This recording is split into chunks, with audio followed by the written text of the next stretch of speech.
Well, I have good news for you today. The good news today comes to you from the book of Revelation, and we are beginning a series on Revelation, and we're going to begin at the beginning of the book and proceed forward.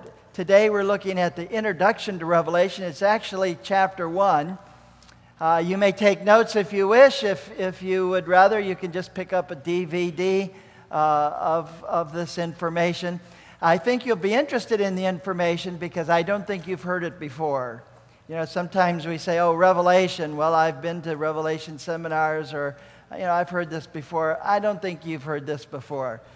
We're looking at the book of Revelation, and Martin Luther said this about the book of Revelation.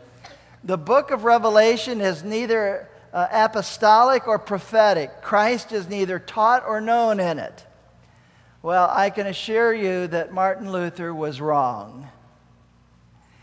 John Calvin said the book of Revelation was something that he didn't understand. In fact, it's the only New Testament book that he didn't write a commentary on. And William Barclay, in his introduction to the book of Revelation, he says, one despairing commentator said, the study of Revelation either finds or leaves a man mad. And of course, we all love Pat Robertson, and in 2007, Pat said, a Giuliani presidency features prominently in the book of Revelation. Well, that, of course, didn't come to pass, but Pat Robertson did identify Giuliani as one of the four horsemen in the book of Revelation. And initially, Giuliani was very happy for this endorsement, but then after he found out he was one of the four horsemen, he wasn't quite so excited about it. But the key to understanding the secret messages of the apocalypse is found in the very first words of the book of Revelation, or the book of the apocalypse. Here's what we discover. The key to the book of Revelation is found in the first 5 words. And what are the first 5 words?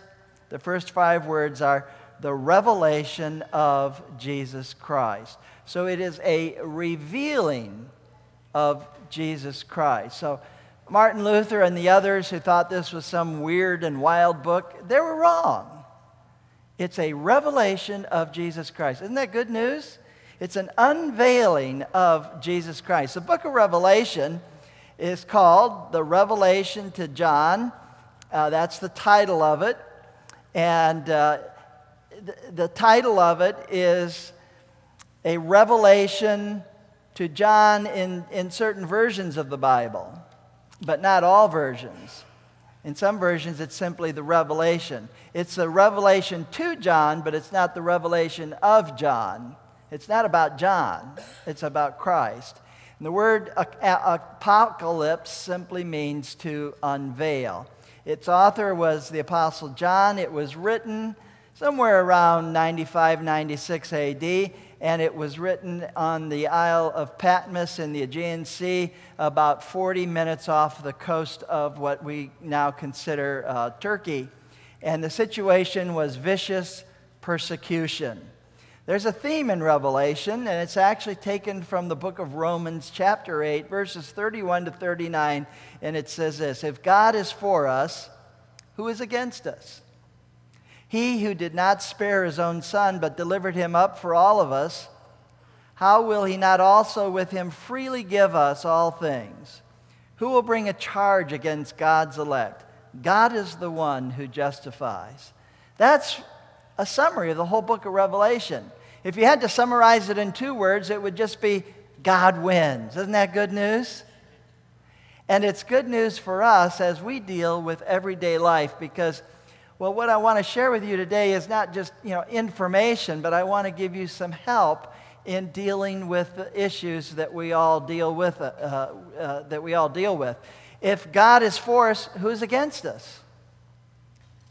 Well, you might say, well, my employer's against me, or the government's against me, or my neighbor's against me, or my kids are against me, or my spouse is against me. We can, the economy is against me. We can come up with all sorts of things. But the good news is that God is for us. So if God is for us, who really can be against us? As we look at the book, we want to have an interpretive methodology that will help us understand what the book says. Now, there's preterism is one way that you can look at it, futurism, idealism, historicism, and Christocentric. Those are all approaches, kind of like glasses that you put on to look at the words and try to discover the meaning. So what do those big words mean? Well, here's what preterism means. If you're a preterist, you believe the only purpose in writing Revelation was to meet the contemporary crisis of persecution for first century Christians living in Asia Minor. So if you look at it and understand it in those terms, then you see that it is not something for the end time. It is not anything, it doesn't have anything to do with history. What it is exactly a description of what's going on at that time. Futurism, all of Revelation after the first 3 chapters. The first 3 chapters are an introduction or prologue to the book, and then you have chapters 2 and 3 that talk about the 7 churches. And if you're a futurist, you say those first 3 chapters are pretty literal. It's talking about those churches in Turkey, the 7 churches in Turkey. But after chapter 3, everything is yet future. So that's your position if you are a futurist. The end times begin actually with the rapture of the church in chapter 4, verses 1 to 3. So if you're a futurist, the first 3 chapters literal, beginning with chapter 4, the church is raptured away and everything is yet future. That's your belief if you're a futurist. If you're an idealist, you say Revelation is only a symbolic portrayal of the great principles of good versus evil.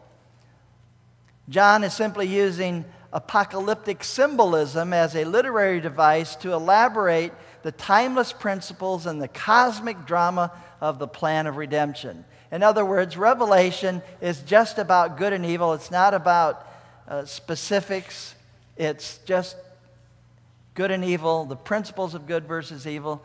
It has to do with the philosophy of good versus evil, and that's where you're at if you're an idealist. If you're a historicist, Revelation is a divine and specific forecast of world history from the time of Christ to the end of the age. Symbols are used to identify various historical movements and events in the Western world and the Christian church. This was a standard method of interpretation in the 17th to 19th centuries. So if you're a historicist, you look at Revelation and you try to find, like Giuliani did, an answer to it all.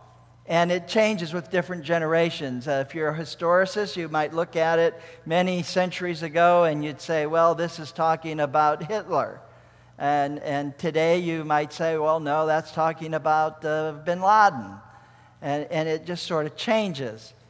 So if you're a historicist, you're looking for understanding the world, and you're looking for clues about the history of the world. Then there's a view that I call the Christocentric model of interpretation. And what the Christocentric model does is a bit different.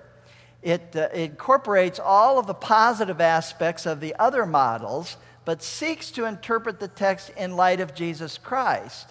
The interpretation, therefore, has meaning in every age and on every continent. So it's whether you're in the first century or the 21st century, it doesn't matter. It's still going to be valid.